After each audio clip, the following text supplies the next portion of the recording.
30 miljoen aan projecten wordt uitgegeven vanuit het Criminaliteitsfonds. Dat is het fonds waar geld terechtkomt. Dat is in beslag genomen van criminelen. Bijvoorbeeld mensen die geld hebben verdiend door middel van drugs of andere zaken.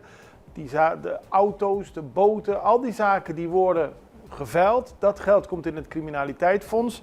En daarvan wordt nu 30 miljoen gebruikt om projecten te financieren die te maken hebben met de preventie van criminaliteit.